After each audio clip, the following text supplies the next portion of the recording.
Pai do Senhor Jesus, meus irmãos. Pastor Vilmar sempre com essa elegância, essa graça e essa forma tão amorosa que nos deixa constrangido. Merecemos nada, nenhuma palavra que ele falou, mas tributamos ao nosso Deus toda a honra e toda a glória. Nós somos um servo e necessitamos todos os dias da graça de Deus. Quantos estão aqui para ouvir a palavra, queridos? Quantos querem? Abra as vossas Bíblias comigo, queridos, em duas passagens. A primeira nós vamos ler na segunda carta escrita por apóstolo Paulo ao jovem evangelista Timóteo, capítulo de número 4, 2 Timóteo, capítulo 4, versículo de número 6 até o versículo de número 11. Os irmãos estão procurando, eu sei que vai estar no telão, mas seria bom você abrir o texto. Depois nós vamos a outra passagem no Evangelho de Lucas. Segunda epístola escrita por apóstolo Paulo ao jovem evangelista Timóteo, o capítulo de número 4, versículo de número 6. Quero aqui expressar meu sentimento de adoração ao Senhor pela vida do meu amigo, pastor Vilmar. É meu amigo, ele e sua esposa, já temos 9 anos que eu venho aqui, e sempre tratado com muito carinho. Eu e minha esposa, todas as vezes que chega o convite de uma, eu quero dar um jeito para estar aqui, porque é um lugar muito especial, de pessoas muito especiais. E tive um momento na minha vida de uma dificuldade muito grande, e o pastor Vilmar, juntamente com essa igreja, chegou com uma provisão de Deus na minha vida. E uma coisa que eu aprendi há muitos anos foi a gratidão deixa portas abertas. E as pessoas hoje em dia são muito ingratas, esquecem muito rápido, e eu não esqueço. E foi a segunda vez, no segundo ano que eu vim aqui, alguns irmãos dessa igreja, pela pessoa do pastor, me ofertaram e me ajudaram concernente a uma questão de saúde. Então tem 7 anos que eu venho aqui agradecer e me alegrar com os irmãos. Deus abençoe, pastor, abraçando sua pessoa, abraço os demais ministros que aqui congregam, que o Senhor, nosso Deus, vos abençoe de uma forma toda especial. Ao irmão ao pastor que foi me levar hoje para almoçar, me deu um presente muito especial, pastor Célio, foi me levar lá na chácara para ver o pastor Abinaí. Foi bom, eu comi um arroz carreteiro goiano, apimentado, mas graças a Deus foi muito bom. Deus abençoe. Ok, nossa cantora, Adriana Guiar, juntamente com o seu digníssimo esposo, são muitos anos que eu vos conheço, e eu estou feliz com o que Deus tem feito na vida de vocês. E estão bem, né? Estão novos, né? Deus abençoe, o tempo fez bem para vocês. Não posso dizer o mesmo de mim, mas Deus abençoe, tá, queridos? Amém? A irmã Beth, com toda a direção. A irmã Beth é aquele Jacó, né, irmão? Agarra o anjo assim, não larga de jeito nenhum, né? É uma bênção essa irmã. Muito obrigado, irmã Beth, pelo seu amor, pela sua dedicação e sua proatividade, tá? Está comigo o jovem diácono Douglas, é um obreiro, dá aula na Escola Bíblica Dominical, é liderança de departamento da igreja, menino dizimista, ofertante, menino não, já tem 30 anos, e dizimista, ofertante, crente, viu? E solteiro, tá? Alguém vai entender o mistério. Depois dos 30 aí, irmão, tá entre 28 e 35 anos, ajuda nós, tá, querido? Vamos lá, por gentileza, 2 Timóteo, capítulo de número 4, versículo de número 6 ao versículo de número 11. Quem achou, diga graças a Deus. Eu vou ler do versículo 6 a 10 e gostaria que a igreja no telão lesse o versículo de número 11. Obrigado. O senhor está um gentleman, irmão. Gravata combinando, todo cromato. Rapaz, a esposa está bem servida, né, irmão? Você está bem. E ele não tem barriga, né? Você não pode fazer essas coisas com a gente, não, irmão. Fica constrangendo a gente. Ai, que ignorância, mas. Ah, doido, pode não. Vamos lá, irmãos. Diz o texto sagrado: porque eu estou sendo oferecido por aspersão de sacrifício. O tempo da minha partida está próximo. Combati o bom combate, acabei a carreira, guardei a fé. Desde agora a coroa da justiça está guardada, a qual o Senhor, justo juiz, me dará naquele dia, não somente a mim, mas também todos o que amarem a sua vinda. Procura ter comigo depressa. Versículo 10. Porque Demas me desamparou, amando o presente século, foi para Tessalônica, Crescente para a Galácia, Tito para a Dalmácia.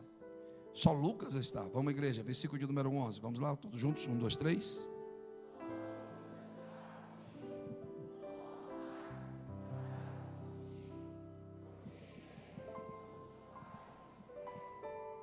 Repita após mim. Porque é muito útil para o ministério.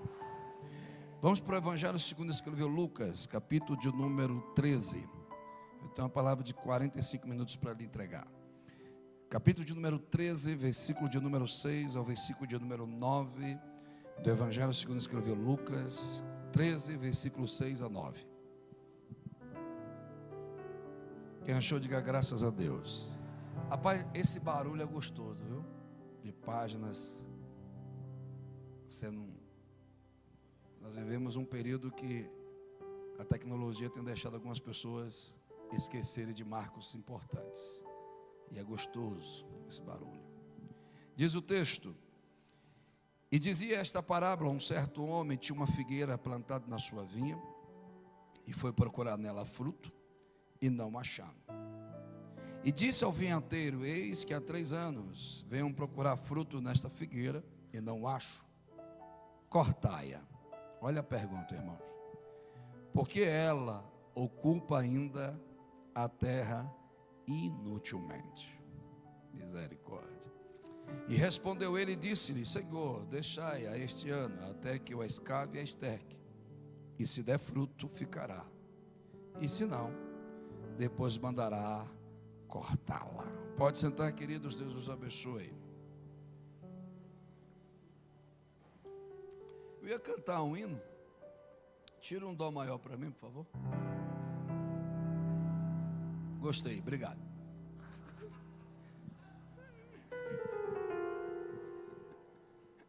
É só para quebrar o clima, irmãos. Porque eu estou com temor aqui, que a mensagem é um pouco dura. E eu estou com o coração aqui agoniado. Eu estou com temor aqui, mas precisa entregar, Jesus, precisa entregar. Volte para cá, queridos, por favor. Volte para cá. Orando por vocês, pedindo ao Senhor uma revelação para esta noite. O Senhor me levou em 3 palavras que tem a ver com uma identidade existencial da igreja.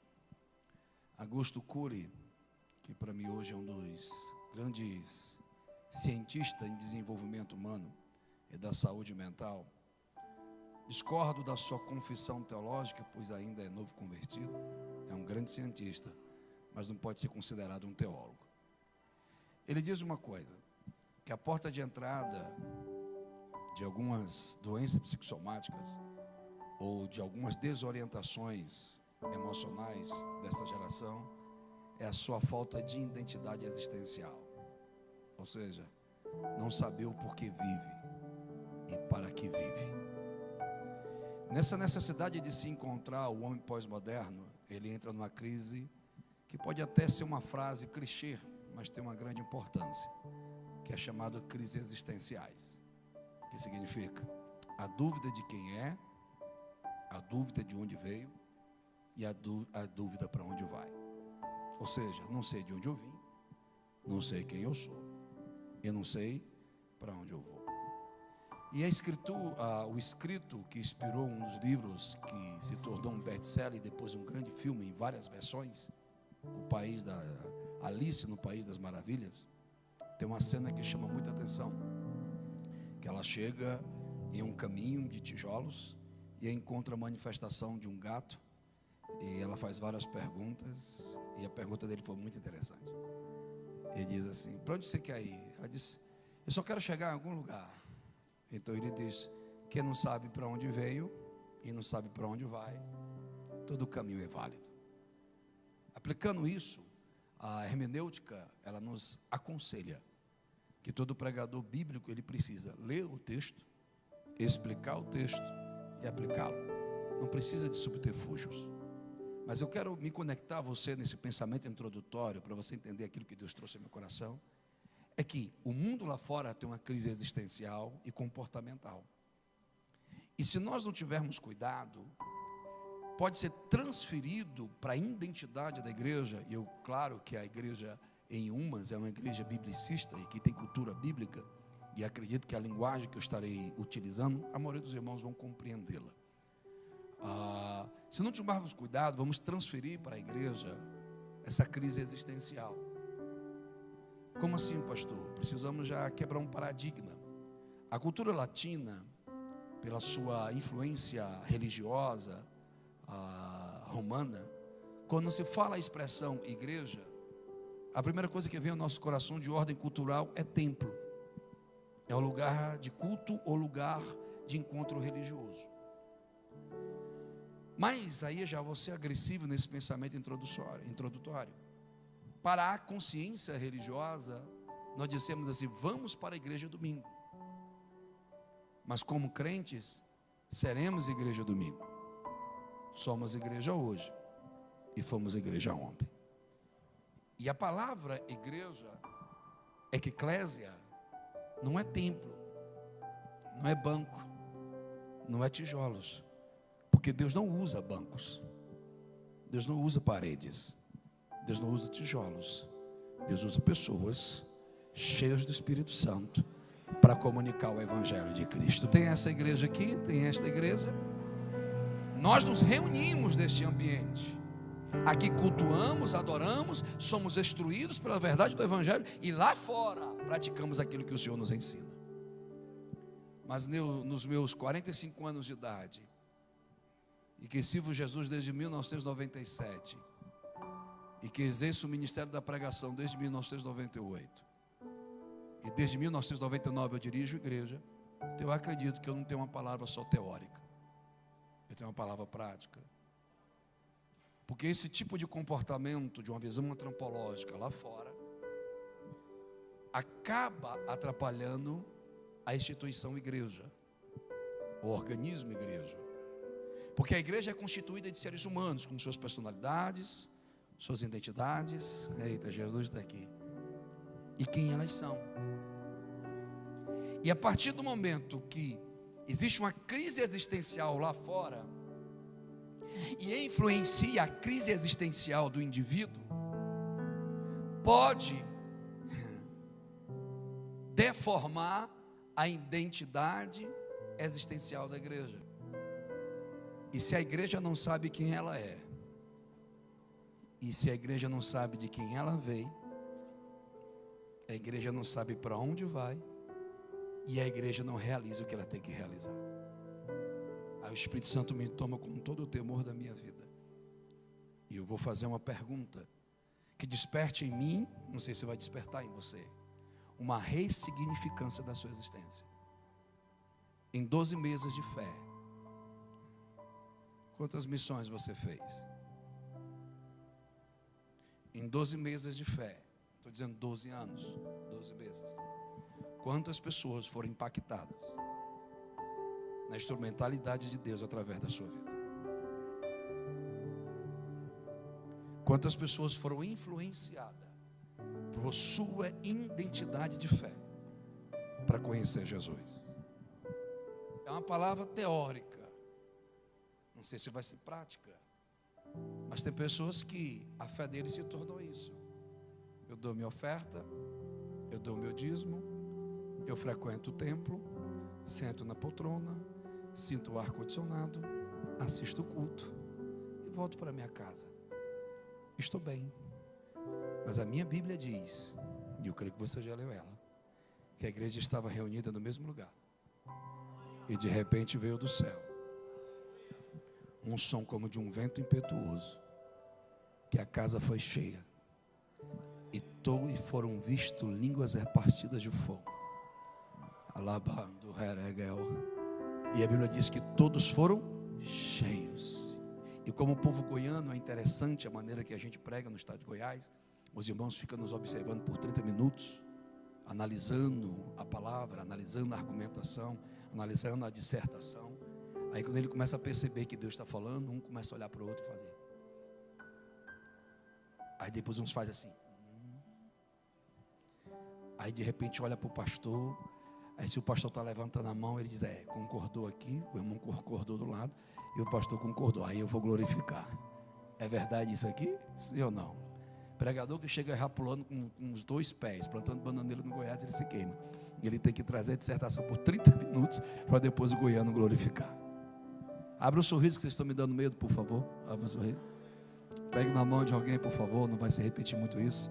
Dá uma balançada e pergunta a ele desta forma: o que você tem feito da tua vida nessa terra.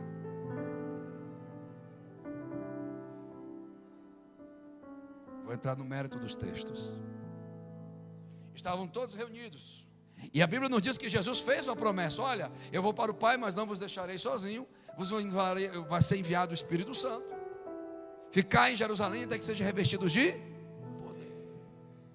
Então tem uma promessa, tem um cumprimento da promessa, mas eu entendo de um Deus que nunca dá algo para alguém se não tem um propósito. Aí vem a pergunta: o Senhor Jesus enche a sua igreja do Santo Espírito para quê? Para frequentar? Para observar? Para esquentar banco? Ou para proclamar? Eita! Existem 4 palavras no grego que manifesta a identidade existencial da igreja, o porquê a igreja existe e para que ela existe. Primeiro, nós chamamos de diaconia, que significa aquele que serve à mesa. A igreja de Cristo é constituída para servir a Deus, servindo as pessoas. Diga glória a Jesus por isso. Segunda expressão, nós chamamos de martiria. Se ela conhece o Deus que a salvou, eu estou me controlando. Jesus está aqui, tem uma graça diferente aqui. A atmosfera espiritual da igreja está diferente. A água rompeu, Jesus liberou alguma coisa, a sociedade de umas. Eu não sei o que aconteceu nesses dias aqui, mas tem alguma coisa extraordinária de Deus em atmosfera espiritual. Eu quero ficar num protocolo da homilética, mas há algo profético que está aqui. Se eu conheço esse Deus, então eu posso testemunhar quem Ele é. E eu testemunho e martiria quando?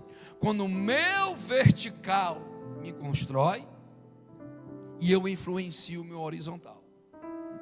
Porque a maneira que eu trato as pessoas, alguém está no culto, manifesta a forma de comunhão que eu tenho com Deus.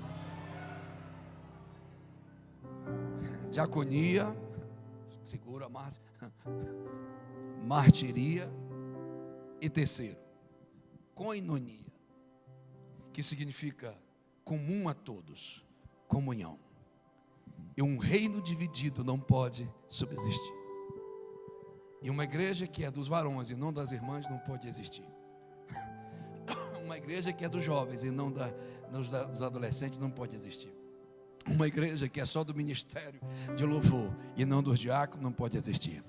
Se a festa de missões e as irmãs não estão, a igreja está dividida. Se a festa é de missões e os varões não estão, a igreja está dividida. Se a festa é de missões e a diaconato não está para é uma igreja que está dividida. Ou seja, é grupos dentro da igreja que querem ser donos da igreja, mas só existe um que morreu pela igreja, sepultado pela igreja, ressuscitou pela igreja, subiu aos céus. Alguém, cadê os pentecostais? E em breve voltará.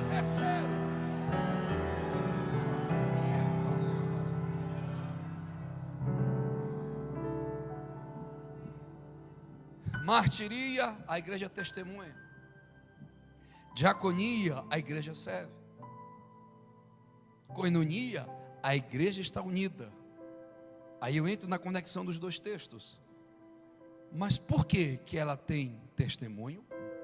O porquê que ela tem, aleluia, comunhão, e por que que ela serve?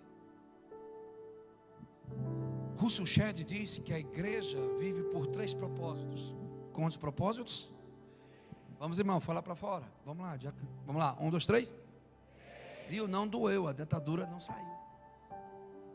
Pastor ignorante. A igreja está na terra para adorar.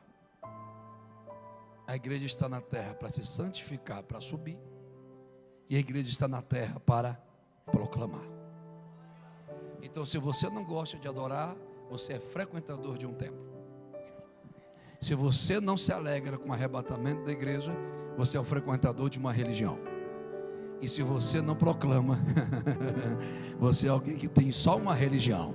Mas se você tem testemunho, alguém vai reagir. Se você está servindo, aleluia, glória. Se você tem comunhão com o céu, você vai acreditar no que eu estou dizendo. Querigma, que significa proclamar que Jesus salva, que Jesus cura, que Jesus liberta, que Jesus batiza com o Espírito Santo e logo voltará. Cadê esses crentes raízes aqui?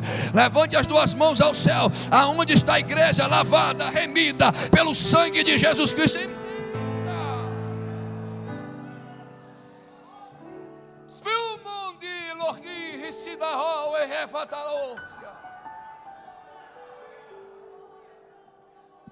O estudo indutivo dentro da teologia, que é a hermenêutica, a interpretação textual, nos aconselha a perguntar o texto para termos uma conexão entre tempo, realidade e aplicação. E quando eu lhe faço a pergunta, e vou fazer novamente: o que você tem feito em 12 meses como igreja? Primeiro texto, que na verdade é o segundo que lemos, e depois eu vou conectar o segundo ao primeiro, perdão. Pastor, eu estou me segurando, mas deixa eu tentar o raciocínio. Aleluia.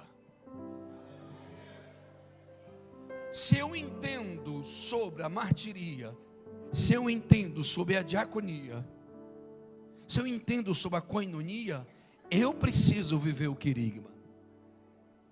E para viver o querigma, eu preciso acreditar que existe um propósito para a minha existência como igreja.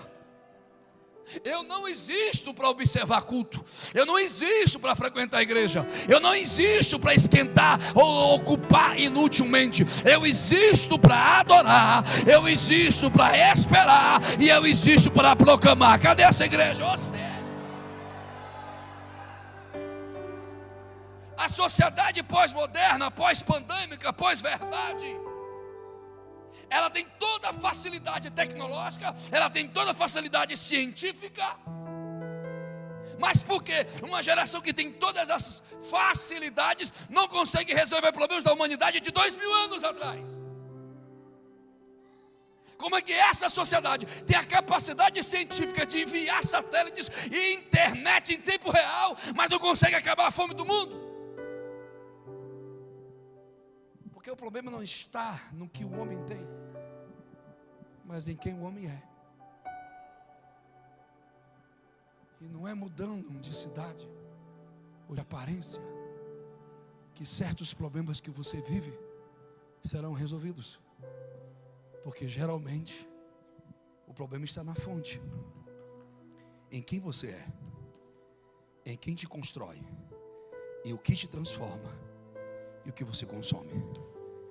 O que te constrói revela a sua origem, o que te transforma revela o seu propósito de mudar, e o que você consome revela o que você dá prioridade. E que não é construído pelo céu está caído na terra. Que não é transformado pelo céu está caído na terra. E que não consome o que é do céu não pode entender o que é do céu. Mas quem é do céu, oh glória, não entendi, pastor, isso é você e Deus. Eu entendi. Deus não me tirou de uma favela, Deus não me tirou de ser uma pessoa semi-analfabeta, Deus não me tirou num ciclo gerações de vícios para me chegar na cidade de Umas e contar piada para você rir. Eu estou aqui para dizer, o mesmo Espírito que se derramou no Pentecoste ainda tem nessa geração ainda. Tem 2 adoradores comigo aqui, sim ou não? Tem ou não? Aí chega Jesus. O Evangelho de Lucas, a sua missão e a sua metodologia científica de exposição é para influenciar uma das culturas da genomia da época, que influenciava o mundo, que era a sociedade intelectualizada, pensante, filosófica grega. Por isso que é reconhecido como um evangelho acadêmico, científico, porque é escrito por um médico historiador. Então a sua linguagem é muito top. Olha como eu sou jovem, muito top. Deixa eu ver se eu sou jovem. Não. Quem é 40 a mais aqui? Como foi que você percebeu que você é 40 a mais? É quando a gente começa a andar com uma bolsinha. Dorflex, dipirona, relaxante muscular. Alguém sabe o que eu estou falando? Vou perguntar de novo. 40 mais? Não. Só eu? Não tem mais 40 mais aqui? A gente foi para a academia esses dias, é o lugar da minha raiva, o lugar do meu ódio. Mas eu não mando mais em mim, 24 anos de casado. Ela, amor, vai para a academia. Engraçado, eu vou e... caiu a ficha. Ela está usando de psicologia reversa.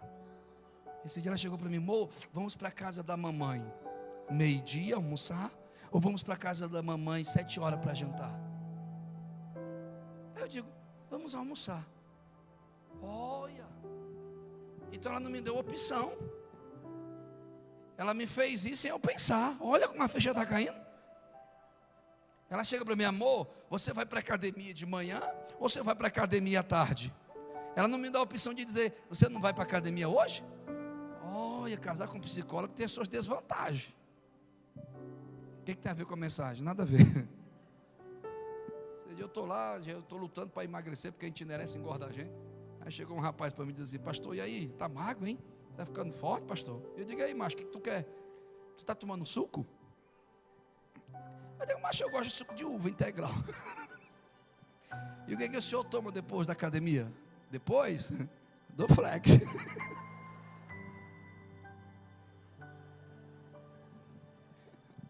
$40 mais, sabe o que eu estou falando. Oh, irmãos, o texto diz que Jesus propôs uma parábola. Havia um homem que tinha uma vinha. Tinha um quê, queridos?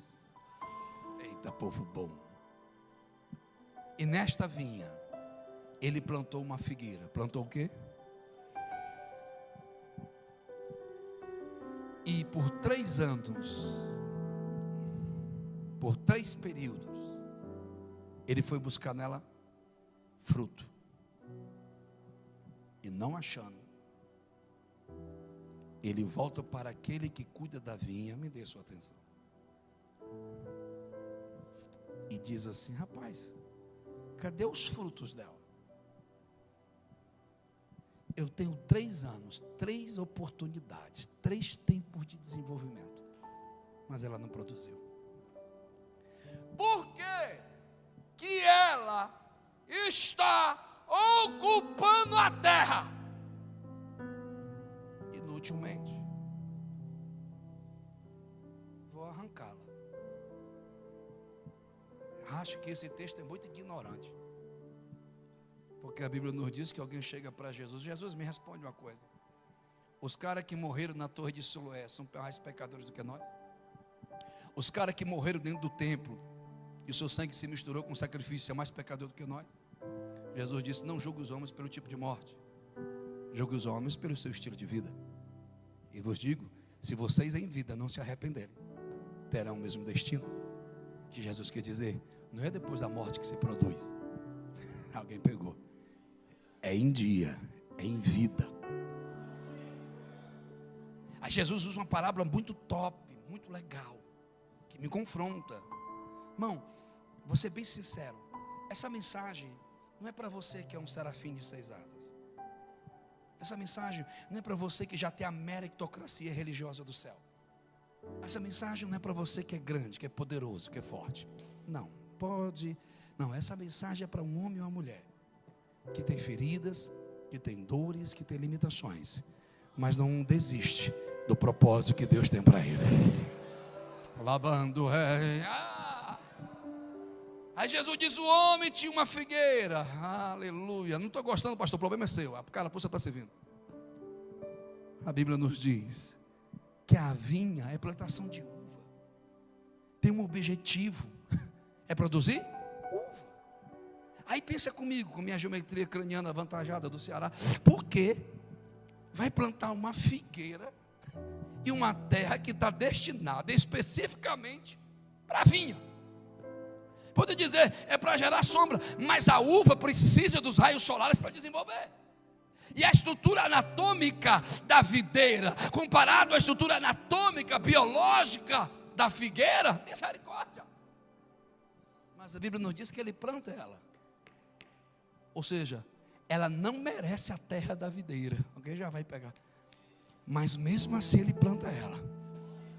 A terra é da videira e do dono da videira. Mas foi permitido a figueira ser plantado lá. Oh Jesus, eu estou cheio da tua presença. Não entendi, pastor, já você me entende. Ele quis dizer o seguinte: olha, vocês não merecem a terra, mas foi plantada. E se vocês foram plantados por graça, tem um objetivo. E se é uma parábola, a hermenêutica nos explica que precisamos interpretá-la de forma simbólica.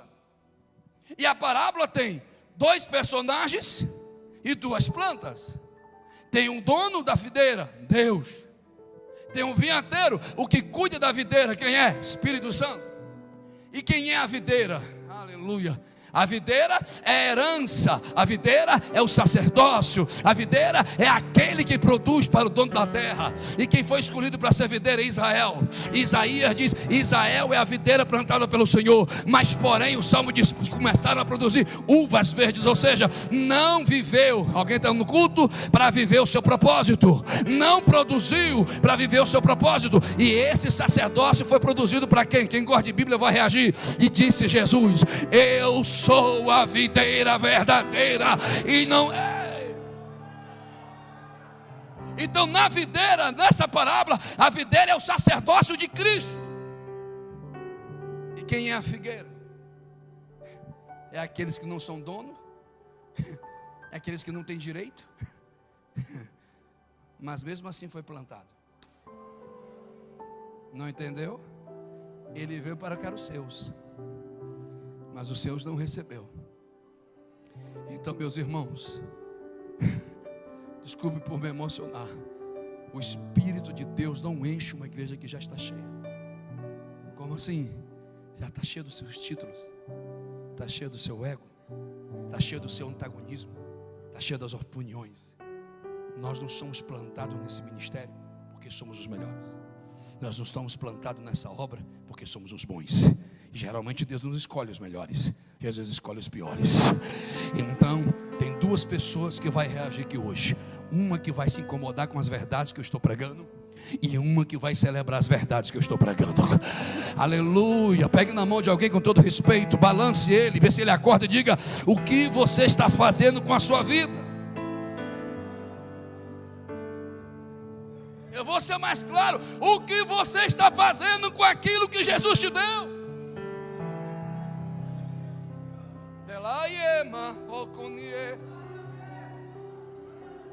Não, eu estou bem porque eu tenho raízes, eu tenho um tronco, eu tenho galhos. Ok. Tem gente que pensa porque ele é a 5ª geração de crentes na igreja, ele já merece o céu.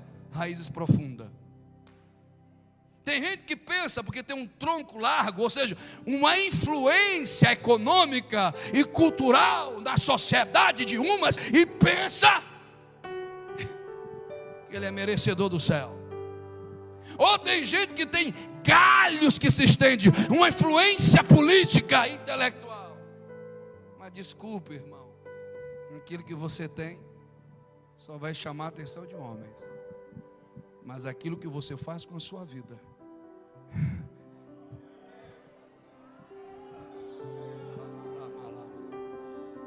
encerro, irmão.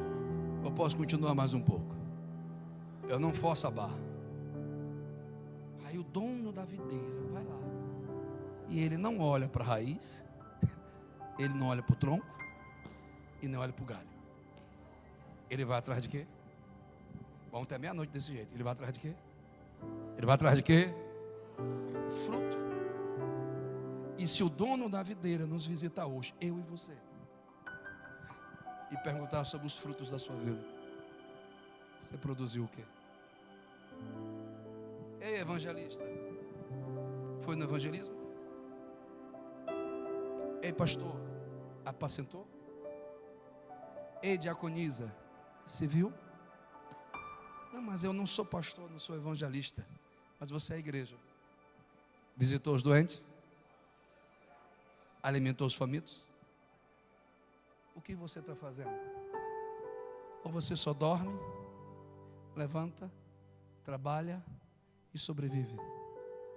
Ou você só vive para suprir os seus caprichos e para suprir as suas necessidades.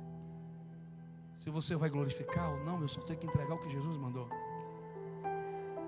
Não, Deus não te chamou para viver uma vida medíocre, uma vida que só produz para sobreviver. Deus te chamou para viver o extraordinário. Cadê a geração que vai viver esse extraordinário? Levante as duas mãos. Se estamos na mesma conexão com o céu, receba a graça que eu estou recebendo de Jesus aqui. Mas, pastor,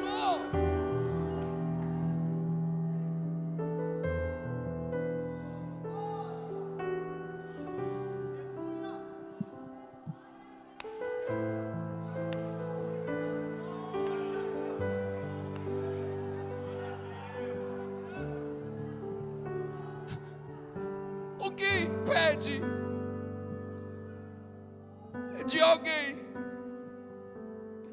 que é permitido ser plantado em um propósito da salvação e não produzir?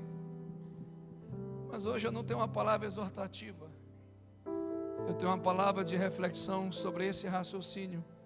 Repita após mim: uma chamada, mais uma vez uma chamada que tem utilidade, ela é avivada.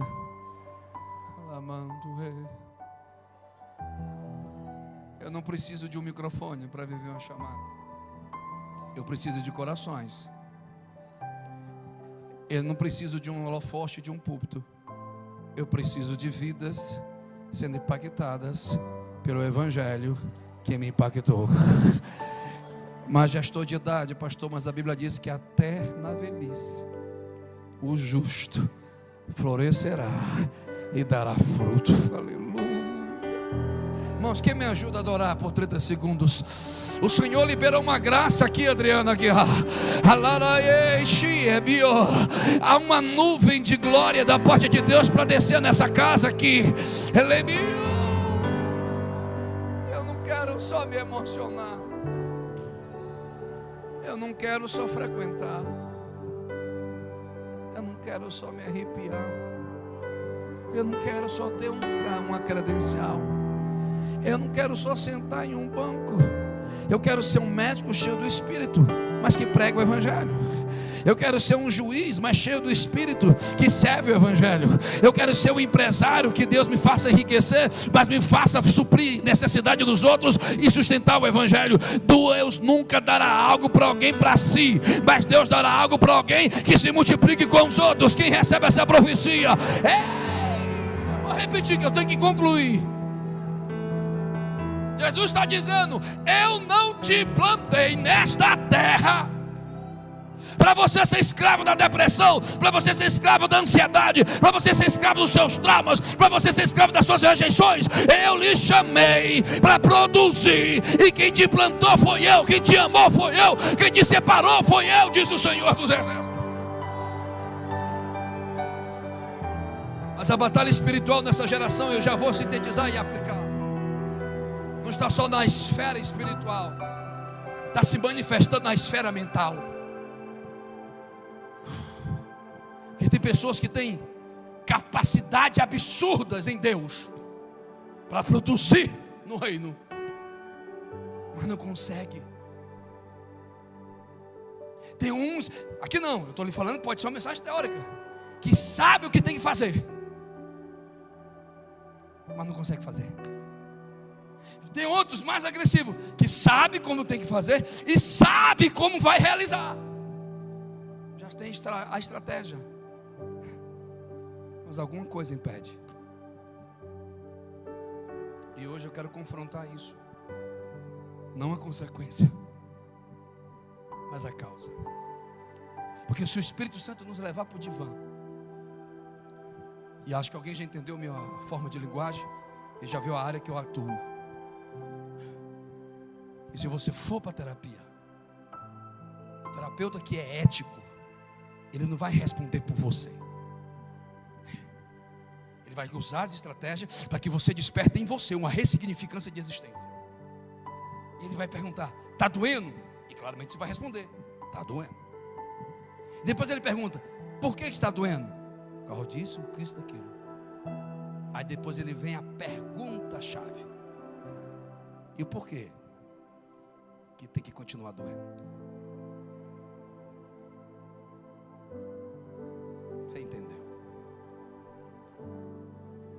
A geração hipersensível, que as emoções são mais importantes do que o propósito, elas têm a necessidade de dor para poder justificar a sua falta de produtividade. Ela tem a necessidade de levantar altares de idolatria daquilo que perdeu, daquilo que não tem, daquilo que não pode. Eu não posso fazer porque me tiraram isso. Eu não posso fazer porque eu não tenho isso. Mas hoje Jesus está dizendo: por que ela está ocupando a terra inutilmente? É uma pergunta. Então existe uma investigação. Mas o vinhateiro, não é possível que você não acordou. Diz assim: Senhor, dai-me um tempo. Deixa eu investigar a causa. Deixa eu cavar a raiz. Eu estou sentindo Jesus. Deixa eu investir onde ninguém investe. Deixa eu enxergar onde ninguém enxerga. Deixa eu mexer onde ninguém mexe. Aí Paulo vem. Eita, é bom pregar para pessoas inteligentes. Paulo tem 3 metodologias específicas da sua doutrina: doutrina universal para a igreja, pedido pessoal a Filemão e cartas pastorais. E a metodologia para os pastores é para Timóteo, um jovem evangelista, e para Tito. E no último capítulo, que é chamado manifestação emotiva do escritor, que quando Paulo deixa a doutrina e vai para o conselho pessoal e manifestação dos seus sentimentos. Alguém está no culto? Aí Paulo diz: meu filho, eu estou me despedindo. O dia da minha morte foi marcado. A minha decapitação está vindo. Eu vou ser derramado como libação. Ou seja, vamos fazer minha morte como sacrifício a César. Mas tudo bem, eu sei que eu vou morrer. Pai, minha carne está tremendo. Mas eu estou me despedindo. Alô, tem alguém aí? Não frustrado, porque eu não tive uma vida inútil. Eu combati o combate. Cadê os raízes? Eu guardei a carreira. Eu vou repetir: eu combati o combate, guardei a carreira, guardei a fé. E com certeza alguém vai vir comigo: a coroa da vida eterna pelo justo juiz está me esperando. Alguém está me ouvindo? Nunca será em vão sermos uma igreja missionária. Nunca será em vão, pastor Vilmar, sermos uma igreja que produz no reino. Nunca será em vão. Hoje eu entrei com uma crise vocacional aqui. A saudade de casa, o cansaço, as minhas complexidades, as minhas limitações me sufoca. E quem é profeta não tem direito a amigos. A gente tem mais concorrentes.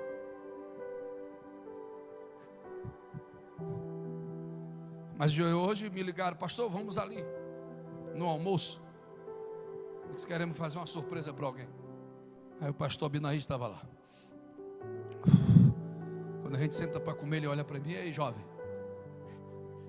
E ele chega para um cara de pastor na mesa e os pregadores falam: esse aqui é o Antônio Márcio, é um profeta que eu respeito, tem a minha admiração. Aí impacta no coração. Aí o pastor Vilmar faz uma apresentação dessa, que hoje exatamente às 17 horas eu tenho um diário que eu coloco nas minhas anotações. Eu falei: Deus, está na hora de procurar um emprego. Acho que chegou o tempo de parar com esse negócio de pregação, de itinerância. Está na hora de encerrar esse negócio. As pessoas não estão valorizando mais a palavra. A gente se esforça tanto, corre tanto, renuncia tanto. E tem gente que dorme na pregação. Tem gente que levanta 5 vezes. Tem gente que fica desdenhando. Não preciso disso, Jesus. Eu quero o abraço da minha esposa. Eu quero o meu lar. Mas Jesus disse: não, meu filho, cuida da minha casa, cuida do teu ministério, que eu cuido dos teus. Aí o pastor vem aqui e faz uma apresentação dessa. Não, está na hora da geração de Timóteo. Alguém pega? Parar de ocupar a terra inutilmente e começar a dizer: Senhor, manda teu vinhateiro, manda teu Santo Espírito, renova a chama em mim, Jesus. Tem dois comigo aqui. Se Deus é comigo, e se Deus tem uma chamada com esta igreja em missões, eu faço prova com o Espírito Santo agora. Se tiver dois adoradores que acreditam no poder do Evangelho, enche esse crente da tua presença aí, Espírito do Senhor. Aonde tiver um profeta, uma profetisa de Deus, entenda isso. A gente não pode ter utilidade no presente enquanto nós idolatramos o nosso ontem. A gente não pode construir um futuro enquanto aquilo que foi tomado ainda é vivo em nós. Paulo diz assim: vai, macho, vem depressa. Já vou aplicar a mensagem. Não me deixa sozinho não. Vem, Timóteo, vem ao encontro da minha geração. Vem, Timóteo, enquanto da geração de Abindaí, enquanto da geração de Abigail, enquanto da geração de Jesus, de Gesiel. Essa geração está passando, aleluia. Mas a geração de Timóteo tem que parar de fragilidade. Nós não recebemos de Deus um espírito de covardia, nós recebemos de Deus um espírito de poder.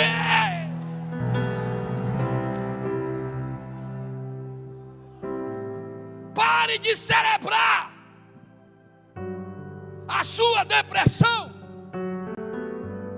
e comece a romper. Saia da condição de vítima. Tome as rédeas da sua história, porque ela não está sendo escrita com caneta e nem com tinta. Ela foi escrita pelo sangue, pelo sangue, pelo sangue. Me ajuda a adorar, pelo sangue de Jesus. Fecha a Bíblia. Vem depressa, Timóteo. A minha geração está passando. Mas não vem sozinho não, cara. Alguém está no culto ainda? Não vem sozinho não. Traga alguém. Quem gosta de Bíblia vai reagir. Traga alguém que é útil, que não está ocupando, que não está atrás de título, que não está atrás de holofote. Traga alguém que ninguém acreditava, mas o vinhateiro cavou, o vinhateiro investiu. Quem? Traga Marcos. Traga quem, irmãos? Marcos. Traga quem, irmãos? E Lucas, o médico amado, historiador, diz que Barnabé é tio de Marcos, e Marcos é João Marcos, filho de Maria, aonde é a casa que Jesus se hospedava, onde é a casa que a igreja orava, onde é a casa que tinha acesso ao Getsemane, onde é a casa que tinha acesso ao cenáculo. Era um cara que foi plantado, tinha base familiar, tinha a base do discipulado de Jesus. Mas a Bíblia nos diz que eles começam a fazer a obra com quem? Barnabé, o maior mentoria que existia na época, e Paulo, o maior potencial da época. Olha com quem um cara vai andar. Alguém ainda está no culto? Aí de repente a Bíblia nos diz que o cara que tem todo esse cenáculo, todo esse cenário, vai,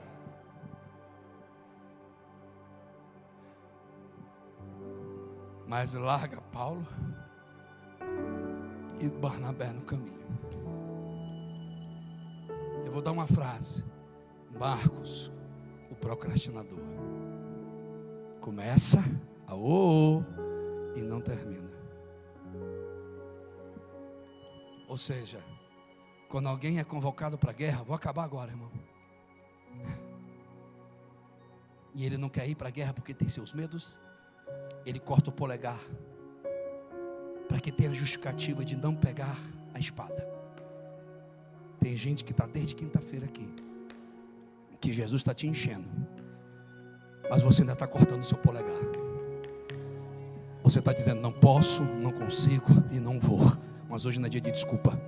Menino chora no campo de guerra, Mas guerreiro assume a espada. Cadê os guerreiros? Na cidade de Umas, no estado de Goiás, ainda existe guerreiros. Ainda existe alguém que acredita que Deus vai te usar nesse tempo. Alguém está me ouvindo? Quem está aí? Mas a Bíblia nos diz, pastor Vilmar, que eles vão, mas João Marcos desiste, volta. Ou seja, cortou o polegar, não tem como ir. Mas aí no meio do processo ele se arrepende, Barnabé vai atrás dele e volta para apresentar para quem? Para Paulo. O Paulo que precisou que Barnabé tivesse misericórdia dele, porque a igreja não acreditou nele, de Jerusalém. E a briga veio. Não, só vai nós dois, Paulo. Não quero um procrastinador, não. Eu não quero alguém que está ocupando a terra inutilmente. Alguém pegou? Não quero, não. Eu quero que você venha. Eu quero com os melhores. Mas Barnabé é aquele tipo de crente. Alguém está aqui? Não sei se tem aqui. Que mesmo a gente desabafando, dizendo não consigo, ele diz não, tem jeito. Eita. Mesmo a gente falando não vai dar, e ele diz, Barnabé, não, meu filho, o evangelho não é para pessoas fortes, não. O evangelho é para pessoas fracas. Alguém está me ouvindo? Alguém está no culto? O evangelho de Jesus não é para pessoas perfeitas, não, mas ele é perfeito para mudar a vida das pessoas imperfeitas. Este é o evangelho. Mas Paulo é aquela geração daquela época que só escolhe pelo mérito. Mas o vinhateiro ainda intercede. Eu me lembro que eu cheguei da Jocum com 18 anos. Eu fui de avião para Belo Horizonte estudar e voltei de ônibus. Quando eu chego na rodoviária, para ir, a igreja toda foi para a praça me celebrar. Lá vai o missionário. Que todo mundo é de festa, mas poucos estão contigo na angústia. E quando eu chego frustrado, porque eu comecei a ler e a escrever direito depois dos 17 anos. Chego na rodoviária de Brasília com 18 anos, com os meus sonhos feridos, porque me enviaram para missões e me abandonaram. Deus usou pessoas não crentes para me sustentar na obra missionária, porque aqueles que estavam festejando comigo na praça, nem se engane, tem pessoas que só vão estar com você e quando você tem utilidade para ela. Quando não tem, ele te joga fora. Mas bendito seja Deus. Não sei se você vai se alegrar que o Espírito Santo está comigo no dia que eu estou bem, que o Espírito Santo está comigo no dia que eu não estou bem, que o Espírito Santo está comigo no dia que eu estou adorando. Alguém está aí? Ei, aleluia.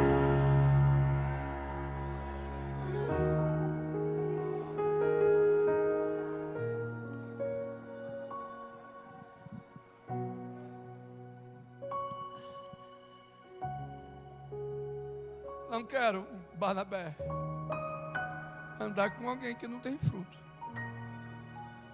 Mas Barnabé é aquele irmão missionário que diz, calma, tem dia que vamos estar bem, tem dia que não vamos estar bem, tem dia que a gente vai dançar no culto, pular no culto, mas tem dia que a gente só quer refletir. Aleluia. Mas o vinhateiro, aquele que intercede por nós com gemidos inexprimíveis, aquele que enxerga o quarto mais oculto de nossa alma. O que leva alguém com todas essas oportunidades parar pela metade? Geralmente, o nosso comportamento presente reflete o passado que fomos construídos. E no capítulo de número 14 de Marcos, estou indo para o final, versículo 51 e 52 diz que no ambiente do cenáculo e do jardim do Getsemane, e a casa, que durante 3 anos e meio ouviu a voz suave de Jesus, naquela madrugada o som mudou. Não era mais uma voz suave, eram muitas vozes de violência, porretes, espadas e tocha. E um jovem acorda assustado, pega só um lençol. Alguém está aí? E vai ver o que está acontecendo. E os soldados querem o agarrar e o prender, não porque ele tem espada, não porque ele tem lança. Ele é só um menino que tem um lençol. Eles vão agarrá-lo. Agarra o lençol, E a Bíblia diz que ele sai nu. A sua nudez é exposta. E se está no Evangelho de Marcos, existe uma técnica escriturista que quem vive a experiência não coloca o seu próprio nome. É a questão de João, o discípulo que foi com ele até o fim. Olhe para mim, por favor. É minha tese. João Marcos deixou pela metade, porque não superou o lençol tomado. Vou repetir. Qual é o lençol que está te impedindo de produzir no reino? Qual é a decepção que você teve? Qual é o tipo de dor que você viveu, que está te impedindo de falar em línguas estranhas hoje? Que está pedindo de você glorificar o Senhor hoje? Que está te impedindo de ser cheio do Espírito Santo? Eu sei, é uma mensagem que confronta gatilhos mentais. Mas hoje não é dia de juízo. Hoje não é dia de julgamento. Hoje é dia de dizer: o vinhateiro ainda muda lençóis tomados em um propósito de vida. Quem me ajuda a adorar? Eu encerro.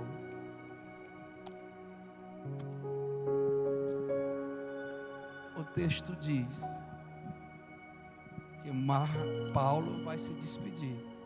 Você leu ou não leu comigo? Você leu, não leu comigo? Um foi para um lado. Demas, que deveria estar junto, abandonou, né, pastor Vilmar? E uma das maiores dores de um ministério é quando nós investimos em Demas e ele troca a chamada pelo presente século. Mas Jesus é top. Ele pega o improvável. Ele pega aquele que começou mal. Ele pega aquele que cortou o dedo e faz Paulo escrever. Não é possível que você não vai reagir. Não vem sozinho, Timóteo, né, meu pastor? Traga alguém. Traga alguém que eu não acreditei. Traga alguém que eu não quis que andasse comigo. Traga alguém que eu disse que não tinha capacidade. Traga alguém que nunca vai produzir. Traga este, quem? Traga Marcos e traz contigo. Alguém vai, cadê os pentecostais? Pois é muito útil para o ministério. Alguém está me ouvindo? Eu vou utilizar a última experiência minha para orar por alguém. Em 1999, especificamente no mês de março, eu já estava no Santo Ministério da Pregação, viajando de ônibus. Não é para rir não, tá bom? Isso não é bullying. Eu vendia aquelas fitas cassete de pregação. Quem é a geração raiz aqui? Alguém lembra? É possível. Você nunca teve uma fita cassete, não? Eu ainda tenho. Eu tenho a do Gesel Gomes pregando sobre as 7 manifestações da graça. Eu tenho a fita cassete do Napoleão Falcão pregando sobre o trono branco. Eu tenho uma mensagem do pastor Gilmar Santos. Ó, tempo de avivamento. Eu tenho uma palavra. E eu tenho a minha. Gritando igual uma taquara rachada. Eu saí com a minha mochilinha para vender as fitas cassete. Aí me convidaram para ir pregar numa igreja muito rica em Brasília, não precisa dizer o bairro. E naquela época não tinha cartaz, era faixa. Pode me sentir velho agora. Aí dava lá, pregador tal. Quem lembra dessa geração? Aí eu cheguei lá e a recepcionista olhou para mim. E você, jovem, quem é? Eu disse, eu sou aquele rapaz que está escrito ali naquela faixa. Ela olhou para trás assim. Sabe aquela espiriona muito doida? Ela olhou e disse assim, você? Sim, sou eu ali. Calma aí, sente aqui. Correu lá e foi no ouvido do pastor. Aquele rapaz lá, não é para rir não, que está com aquela camisa xadrez amarela, aquela gravata verde abacate, com aquele bigodinho de arame, pesando 52,5 kg. Ele é o missionário que a gente convidou. E o cara era juiz, cara. E a igreja dele é da... Eu só sei, meu amigo, que me deram um chá de 2 horas de poltrona. E a frase que eu recebi no papelzinho, a frase foi essa: você não está vestido adequado para o nível da igreja, da minha igreja. A frase foi essa. E como eu vivia de venda de cassete, eita, veio até um nostalgia agora. E eu recebia oferta em moeda, cédula, e os tickets refeição e os ticketzinhos de transporte. E só tinha dois, um para ir e um para chegar na rodoviária do Plano. Mas aquele cara acabou comigo. A arrogância daquele homem pegou um menino de 18 anos e disse: você não pode ser usado por Deus. E todos os gatilhos que eu sofri, porque eu só falei depois dos 8 anos de idade, eu só pude aprender a ler e escrever depois dos 17. E tudo que eu ouvi, burro, ignorante.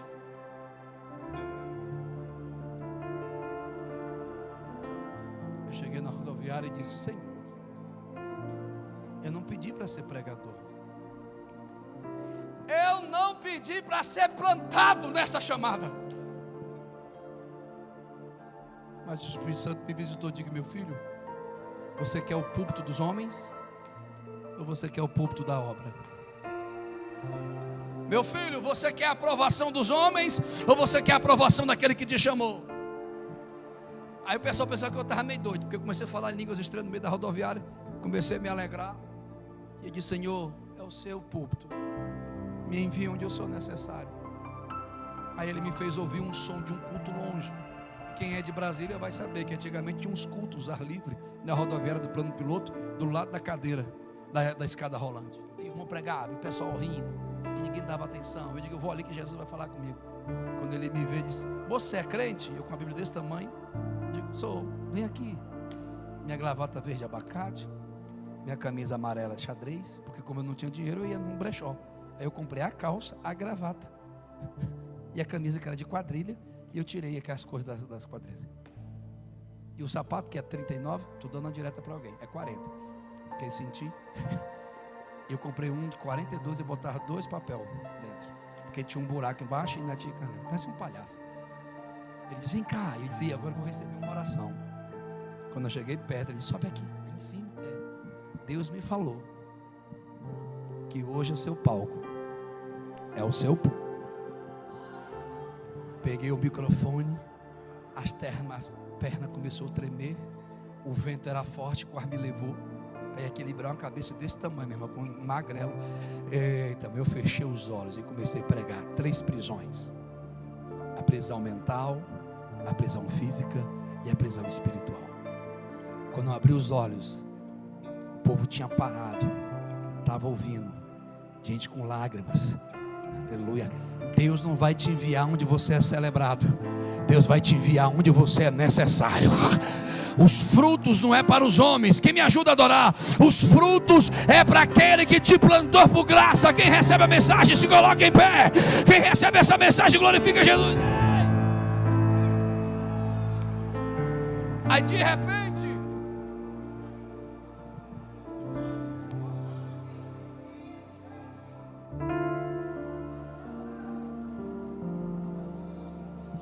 tem dia que o som do avivamento é o som de uma lágrima caindo no rosto. Quando eu estou pregando, tem um moço vestido de mulher, profissional da noite. E quando ele passou do lado, eu disse: Deus ainda nos liberta das prisões. Ele para com seu vestido, suas próteses,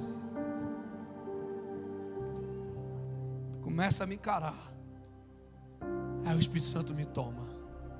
Você aí tem 16 anos que você fugiu, e hoje Deus me trouxe para esse púlpito para dizer: você não vai tirar a sua vida. Resumindo a história, era um prostituto, um travesti, e ele disse depois: saí de casa para tirar a minha vida hoje. Mas eu lembrei da oração do meu pai e lembrei da oração da minha mãe, porque eu fugi de casa com 16 anos, mas a minha mãe do ciclo de oração. Aquele moço volta para Jesus, e Jesus enche ele do Espírito Santo. Meses depois ele se torna diácono na igreja que eu sou pastor auxiliar. Só que ele era soro positivo. Eu disse: Jesus vai lhe curar. Ele disse: não precisa não, pastor. Aí, você, tu não reage, eu vou jogar água em tu. Ele disse: eu sei de onde eu vim, eu sei quem eu sou, e eu sei para onde eu vou. Eu fui rejeitado por um juiz, mas não fui rejeitado por aquele que me chamou. Hoje são 20 países, todos os estados dessa nação. Mas Deus me trouxe hoje. E o que é lindo do Evangelho é isso. 2 semanas atrás estava em Londres pregando. 5 dias depois estava no sertão do Piauí. Na outra semana já estava em São Paulo pregando para 15 mil pessoas. Um dia depois estava lá no meio do Maranhão.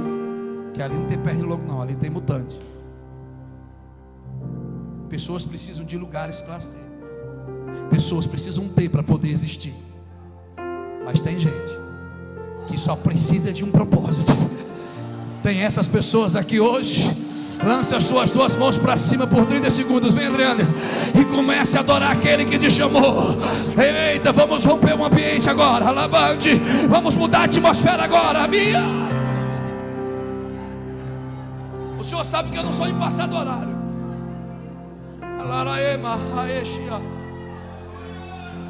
Mas o Espírito Santo está mandando eu descer.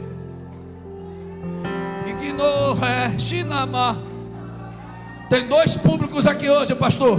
Os que vieram observar, frequentar, vão sair do mesmo jeito. Mas os que vieram adorar, já estão recebendo aquilo que Jesus tem para ele agora.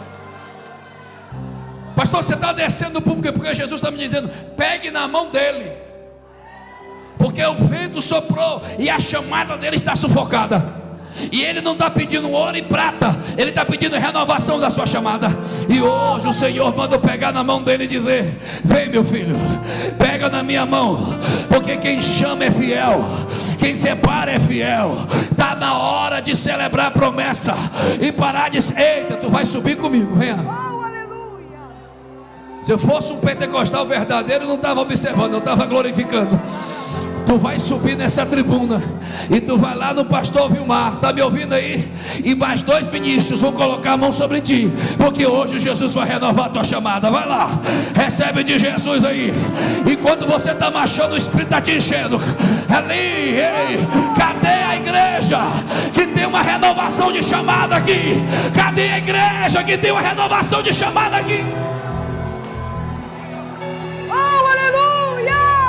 Eu preciso de um obreiro aqui, já, preciso de um obreiro aqui.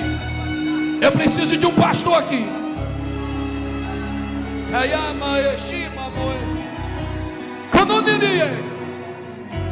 Eu nunca vi este homem, mas o Senhor me disse que este já fez a obra. Mas hoje a alma está abatida, porque as frustrações têm sido grandes, são muitas perdas. Mas o Senhor te diz: não é tempo de desistir, é tempo de ser renovado, diz o Senhor. Quando esses homens de Deus te abraçar, o Senhor vai te renovar agora, diz o Senhor dos exércitos. Ministra sobre ele. Se tiver 2 adoradores, se eu fosse você, eu glorificava. Para entrar em minha casa. Olhe para mim, meu filho, bem aqui. Pastor Vilmar, me ajude aqui. Me ajude aqui. Se eu fosse a igreja, eu adorava, pois tem milagre na casa. Eu nunca vi o Senhor, eu não sei quem é o Senhor, mas o Senhor conhece a voz do seu Deus. E você sabe do corredor da morte que Jesus lhe tirou. Você sabe da sepultura que ele te fechou. E você sabe que a medicina só foi até aqui, mas a oração dos justos fez além do que a medicina, diz o Senhor. Mas Deus não deixa a obra pela metade. Deus faz a obra completa. O Senhor vai levantar seu braço esquerdo. Pastor Vilmar, coloca a sua mão aqui. E vai colocar a mão aqui, porque hoje é dia de saúde, hoje é dia de renovação, hoje é dia de livramento. Cadê a igreja que tem propósito? Me diz, Adriano. Oh, aleluia! Vou me levantar e abrir a minha porta. Abre a porta aí, vai. E esperar o meu amado chegar, você consegue adorar onde você e está? quando Ele chegar, vou convidar, convida Ele aí, pra entrar em minha casa. Isso é tudo que preciso, isso é tudo que mais quero. Tem milagre na casa. Estou desesperado pra ter tua presença em minha vida, em minha casa. Entra em minha casa, vem cear comigo. Quem está recebendo adora, quem recebe adora. Tua presença sempre foi meu prazer. Fique à vontade, Solte a voz. sem pressa de ir embora.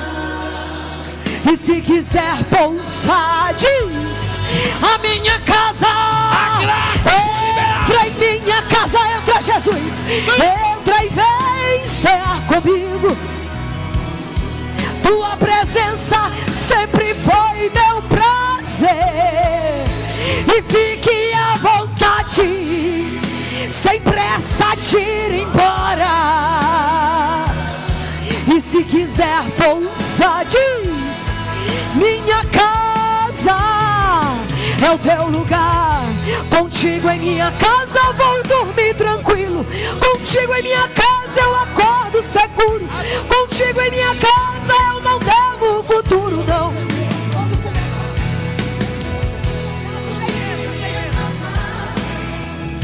Contigo em minha casa eu acordo seguro. Contigo em minha casa não. Oh, entra em minha casa. Desliga o playback. Tua presença sempre foi meu prazer. Eu não vou ser arrancado. Fique à vontade. Eu não estou sem pressa de ir tendo uma embora. vida inútil. E se quiser pousar, minha casa, entra em minha casa. Vem cear comigo. Tua presença sempre foi o meu prazer. E fique à vontade, sem pressa de ir embora. E se quiser pousar, minha casa é o teu lugar. Olha aqui para mim. E o povo goiano é sincero. Deus falou com você. Aleluia. Eu não quero uma vida inútil. Eu quero uma chamada avivada para viver um propósito. E eu preciso orar aqui na frente. Isso não é emocionalismo, nem manipulação neurolinguística. Isso é fé. Eu quero orar por aquele e aquela que vai dizer hoje à noite: Senhor, eu não quero ter uma vida inútil, fútil. Eu preciso produzir no teu reino. Aleluia. Eu quero viver o extraordinário de Deus. Quem quer viver e vai viver, corra, que hoje é dia de renovo. Quem precisa dessa graça, corra. Quem precisa dessa unção, corra. Quem precisa do milagre para sua família, corra. Quem precisa do extraordinário de Deus, corra. Ministro, vai. Entra em minha casa, vem cear comigo. Tua presença sempre foi meu prazer. Poder de Deus, poder de Deus. Fique à vontade, sem pressa de ir embora. E se quiser pousar, minha casa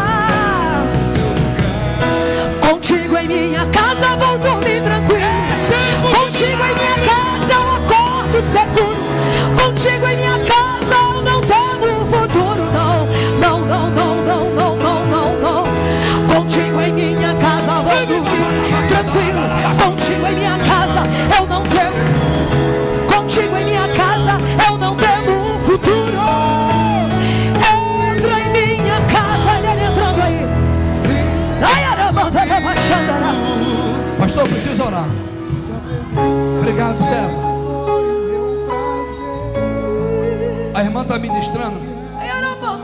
Uau. Meu filho, você de camiseta preta, para você estar neste culto foi guerra, e para você permanecer nesse culto tem sido guerra. Mas você é alvo de oração. E a oração de algumas pessoas é que você tem uma experiência pessoal com Jesus. Mas a gente só pode ter uma experiência pessoal com Jesus quando nós renunciamos à nossa opinião e aceitamos a vontade de Deus para a nossa vida. É lindo o que Jesus tem para você, mas está na hora de renúncias. Não dá para servir dois senhores. Não dá para servir o teu coração e o coração de Deus. Mas é lindo o que Jesus tem para você. Não, aleluia. Não seja um Demas que abandonou o propósito, mas seja um Timóteo que abraça o Timóteo, que abraça o propósito. Eu preciso orar. Cadê as missionárias? Minha casa. Olha para mim. Deixa eu dar uma ministrada agora. Eita Jesus, o que tu está fazendo comigo? Está quebrando a minha vaidade. Eu saí do hotel, vou pregar 45 minutos, bonito. Ei, pastora, me ajude aqui, pastora. A pastora missionária. Eles vão descer, minha irmã, e eles vão representar um anjo que desce da parte de Deus, que visita a sua vida em duas áreas agora: a sua saúde. Ele vai visitar seu sangue. E a segunda, vai visitar a sua família, porque é necessário Jesus fazer aquilo que você não consegue fazer. Aleluia. Tem milagre aqui. Vai ficar aí ou não vai adorar? Cadê você? Eu preciso encerrar. Ei, seu esposo está onde? Abra suas duas mãos. Meu Deus. Oh, aleluia. Vem cá, Guiar, por favor. Cadê o teu marido? Ei, Aloysio. Vem cá. Quando esse casal te cercar, Jesus. Irmão, se você veio observar, você não está adorando, você não está sentindo nada. E eu não sou responsável pela forma que você vai sair deste culto. É a forma que você apresentou seu culto que vai determinar como você vai sair daqui. Ei, minha irmã, Jesus. Ninguém pode amaldiçoar o que Deus abençoa.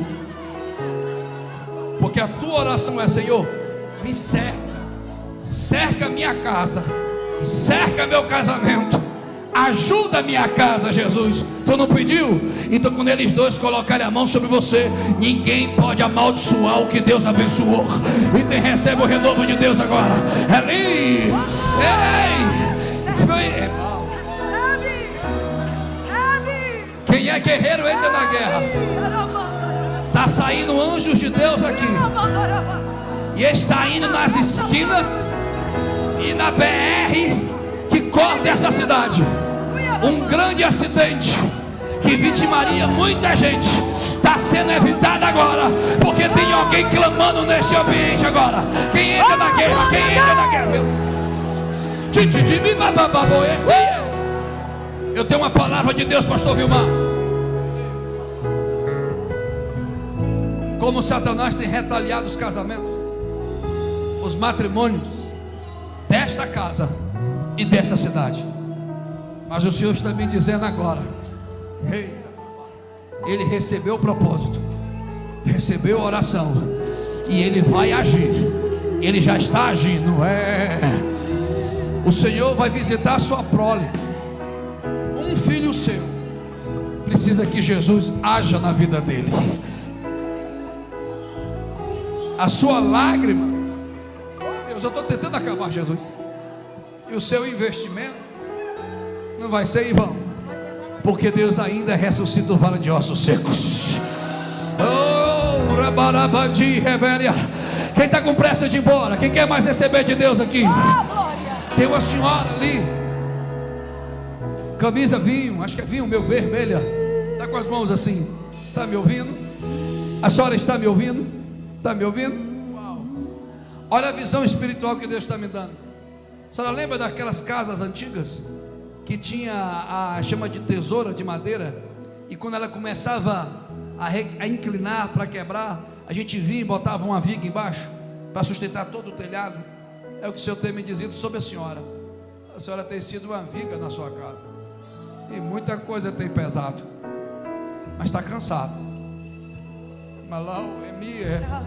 Mas o Senhor diz assim: filha, eu sou o teu renovo.